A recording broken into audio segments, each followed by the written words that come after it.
یہ بابیاں دا تے مخالف ہے ہی ہے نا، وہ جڑا الو دا پٹھا ہے، وہ مرزا جی پتہ نہیں پلمبر جا کیا بلا ہے وہ، لیکن یہ بک بک نہیں کرنی چاہیے، اور ہر ولی کی دشمنی، اور کبھی غوث پاک کی، کبھی حضرت جنید بغدادی، کبھی باجد بستامی کی، مطلب بندے کو کتا ہونا چاہیے پر انٹرنیشنل کتا تو نہیں نہ ہونا چاہیے، سارے انو ہی پہ گئے ہیں۔ میرے پاس کلپ کسی دوست نے بھیجا، کہہ رہا ہے ماں تے شاہی کوئی نہیں، ماں کے بارے میں، ماں تے شاہی کوئی نہیں، ماں کیا شاہ بے، او مجھے تب سمجھ آئی، میں سمجھتا تھا یہ تو صرف پیو کوئی نہیں، یہ تو ماں بھی کوئی نہیں، یہ تو کھوتی دا پتر لگ رہا ہے میں نو، یہ تو کسی جانور کا بچہ ہے یار، تیری ماں ہی تینوں پوچھ لیندی، پہلے بزرگاں دا مخالف بنیا، ہن تو مینوں پہ گیا ہے یار، ایسا یتیم العلم یزید الفکر خبیث النسل والاصل والعقل مطمئن کمینہ انٹرنیشنل بغیرت، پتہ کیا کہتا ہے؟ یہ سیوطی کیا ہے؟ سیوطی امام جلال الدین سیوطی شافعی رحمۃ اللہ علیہ، آپ کا ذکر ہے، سیوطی کیا ہے؟ سیوطی نے ہنے بندے دیکھے ہونے نے، سیوطی میں ماں جیسے منہ پھٹ ایسے بک بک کر رہا ہے، اب میں کیا سن، اے سالہ حضرت ملنگ دا جواب سن، تو سیوطی نہیں، تو جیلم دی کتی ہے جڑا ہر بندے نو پہ گئی ہے تو، لیکن تینوں پتہ کوئی نہیں نا، تو ساڈی ایک سٹ نہیں بچانی پترا، اس واسطے اپنی زبان بند کر، بکواس بند کر، اینو سیوطی بنن دا چاہ چڑھے ہوئے، میں کہا بلے ہو شیرا، کیا بازاد دی کوٹ کلی چھتیریاں نو جپے، آپ کو یہ نہ کہے کہ یہاں قادری صاحب آپ نے تھوڑا سا نا یہ اس کو کتی کہا ہے اور کھوتی دا بچہ کہا، میں کہ وہ آپ مندہ ہی نہیں مانوڑ، میں کران کی داس نا، وہ مندہ ہی نہ پیو نو منیا ہے، کہا میں حرام دا کہہ دی، اور پیر غفران صاحب نے بھی کہا تھا، سن لو نعرہ غفران دا، مردا جیل میں حرام دا، انہوں کہا ہے، اور اس کا جواب نہیں دے، حرامی بندہ کیا دے گا بتاؤ نا مجھے، تو ایسے فتنوں کا یہی جواب ہوتا ہے، میں کہا جا ایک کنجرا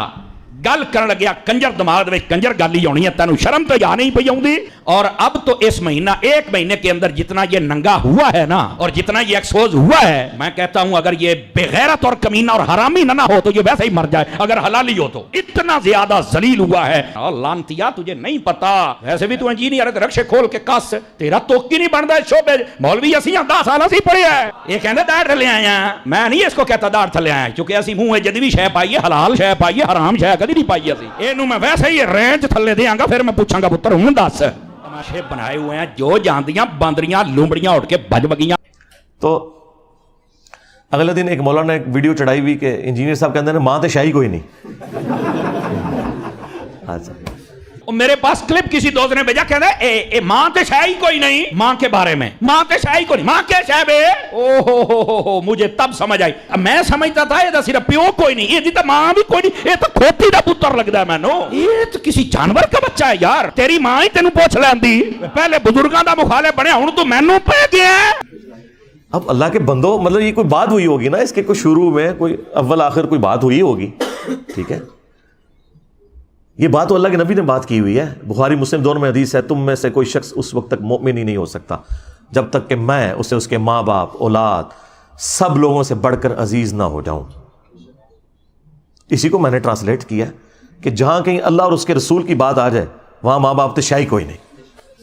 آپ مجھے بتائیں، یہ تو حدیث ہے بخاری مسلم کی، اس کو ظاہر ہے میں نے اپنے انداز میں بیان کیا ہے نا، جو مفکرین ہوتے ہیں یا جو شعراء ہوتے ہیں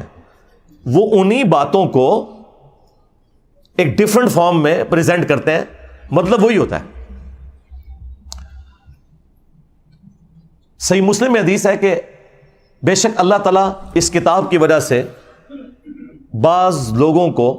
عروج دیتا ہے اور بعض کو پستی کا شکار کرتا ہے،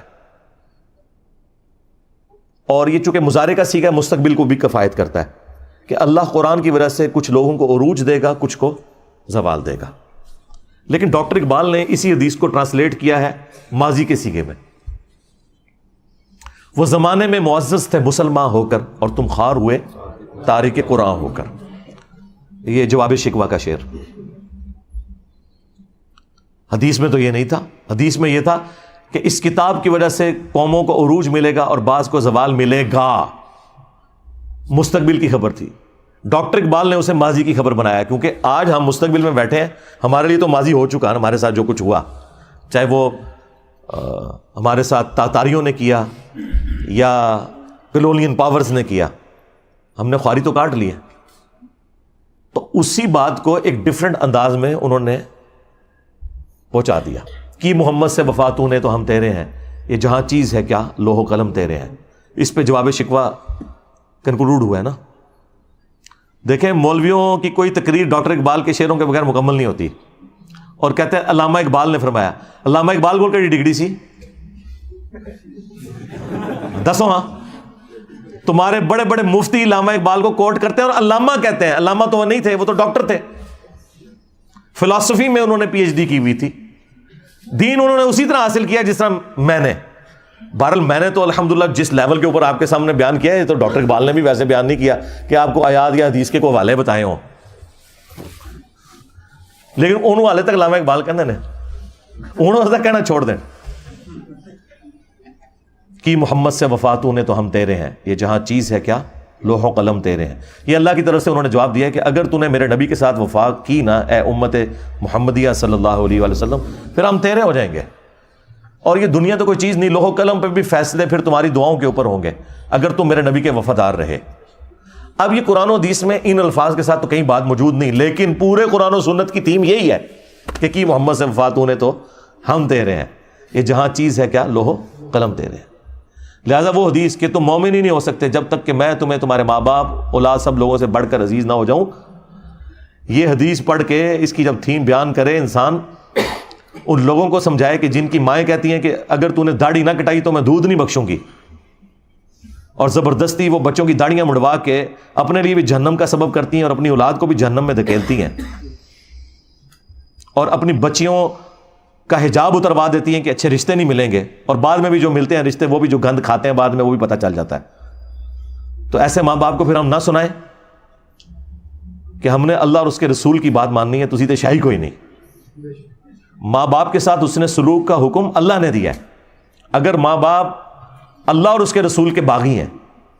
پھر ان معاملات میں ان کی بات نہیں مانی جائے گی. ہاں دنیا میں معروف طریقے سے آپ نے چلنا ہے, ہیومن ڈگنیٹی وائلیٹ نہیں ہوگی. وہ تو سورہ لقمان میں آیا ہے کہ اگر وہ شرک کا کہیں تو تم نے نہیں بات ماننی, لیکن دنیا میں معروف طریقے سے چلنا ہے. اور صحیح بخاری میں حدیث ہے, حضرت ابو بکر کی ایک بیوی کافرہ تھی, اسماء بنت ابی بکر کی والدہ, حضرت عائشہ کی جو بڑی بہن تھی. انہوں نے کہا کہ میری ماں میرے پاس آتی ہے اور وہ مشرکہ ہے, تو کیا میں اس کے ساتھ حسن سلوک کروں؟ تو اللہ کے نبی صلی اللہ علیہ وآلہ وسلم نے فرمایا کہ ہاں تم اس کے ساتھ حسن سلوک کرو. یعنی دنیا میں آپ نے معروف طریقے سے معاملات کو لے کے چلنا ہے, سیدھی سی بات ہے. اس طرح آؤٹ آف کانٹیکسٹ تو آپ جس کی بھی چیز کو کاٹتے رہیں, اس کا تو کوئی اینڈ ہی نہیں ہونا, آپ جو مرضی کرتے جائیں. لیکن آپ نے فرق دیکھا, ہمارے اسٹوڈنٹس یہ حرکت کسی کے ساتھ نہیں کرتے, اور ہمارے مخالفین کرتے ہی یہی ہیں, اور اپنا لقمہ اس کے منہ میں داخل کرتے ہیں, اور پھر کہتے ہیں جی جوڈیشری سے کیسز کیوں فارغ ہو جاتے ہیں. یار جوڈیشری میں جو لوگ بیٹھے ہوئے ہیں وہ ملوٹے تو نہیں ہیں, تمہارے بزرگوں کے عبادت گزار تو نہیں ہے. جوڈیشری نے تو اپنے معاملات کو لے کے چلنا ہے, انہوں نے آئین اور قانون کے مطابق معاملے کو دیکھنا یہ بات اس طرح ہے یا نہیں ہے, اس کے بعد انہوں نے فیصلہ سنا دینا. ان کو تو اس سے غرض ہی کوئی نہیں ہے. تو یہ اسی لیے اس طرح کی آؤٹ آف کانٹیکسٹ چیزیں فارغ ہوتی ہیں کہ وہ باتیں ویسے ہوتی نہیں ہیں. اور دوسرا, ان چیزوں سے آپ کو یہ پتہ چل گیا کہ ہمارے مخالفین کے پاس نہ اب قرآن بچا ہے نہ سنت بچی ہے کہ وہ پیش کر سکیں ہماری مخالفت میں. پہلے بھی خیر کوئی نہیں تھے پیش کرتے, ابھی بھی کوئی تھوڑا بہت کوئی پڑھن پہ گئے تھے. وہ دی وجہ صرف یہ ہے کہ میں نے قرآن و سنت بیان کرنا شروع کیا, تو اب یہ جمعے کے خطبوں میں تیاری کرتے ہیں اور کوئی نہ کوئی قرآن کی آیت یا حدیث بیان کر کے کوشش کرتے ہیں کہ پبلک کو بتائیں, ریفرنسز دیں نہ دیں ان کی اپنی مرضی. تھوڑا بہت کوئی ابھی علمی شغف بھی آیا تو ابھی آنا شروع ہے, اچھی بات ہے, ہم اسے اپریشیٹ کرتے ہیں, ایسے ہی ہونا چاہیے. تو اس لیے میں جب کسی ٹاپک کے اوپر بات کروں اور وہاں پہ تفصیلی جواب ریکوائرڈ ہو تو میں بتا دوں گا آپ کو کہ بھی فلاں ویڈیو دیکھ لیں. ہر دفعہ تو میں ہر جواب کو رپیٹ نہیں کر سکتا, اس کا تو پھر ہم تو یہاں کئی دن بیٹھے رہیں گے سوالات کے جوابات کے لیے. ورڈک دینا یہ میری ذمہ داری ہے, پرچی پڑھ کے آپ تک بات صحیح طریقے سے پہنچانا. اچھا, یہ باتیں میں جان بوجھ کے اس لیے کرتا ہوں کہ میں آج کے دور کا انسان ہوں. ہمارے استاد ڈاکٹر سراج صاحب رحمہ اللہ تعالیٰ ان کی غلطیوں سے درگزر فرمائے, انہیں نیک کاموں کا اجر عطا فرمائے. یہ میں ڈمی میوزیم والے ڈاکٹر سراج صاحب کی بات نہیں کر رہا, پیچھے کرو کیمرہ دکھایا کرو نا, تسی شارٹاں بنانے سے لگے ہوئے ہو. تو میں ان کی بات نہیں, اوریجنل والے ڈاکٹر سراج صاحب کی بات کر رہا ہوں. یہ ہم نے ان کی یاد میں رکھا ہوا ہے انہیں. تو ڈاکٹر سراج صاحب رحمہ اللہ تعالیٰ کی کافی ساری باتیں مجھے بعد میں رہ کے یاد آتی ہیں. وہ ایک بات یہ بھی کہا کرتے تھے کہ جو بھی نبی الاسلام کے پیٹرن پہ دعوت کا کام کرے گا تو اسے ان تمام تکالیف سے گزرنا پڑے گا جن تکالیف سے اللہ کے نبی علیہ السلام، ان کے صحابہ اور اہل بیت گزرے ہیں علیہم السلام اجمعین و رضی اللہ عنہم اجمعین، تو کسی نہ کسی درجے میں. اور دوسرا وہ یہ بات کیا کرتے تھے، وہ کہتے تھے مجھ سے بڑے قرآن کے علماء موجود ہیں لیکن لوگ ان کی تقریر میں بھی عربی خطبے میں ہی جاتے ہیں،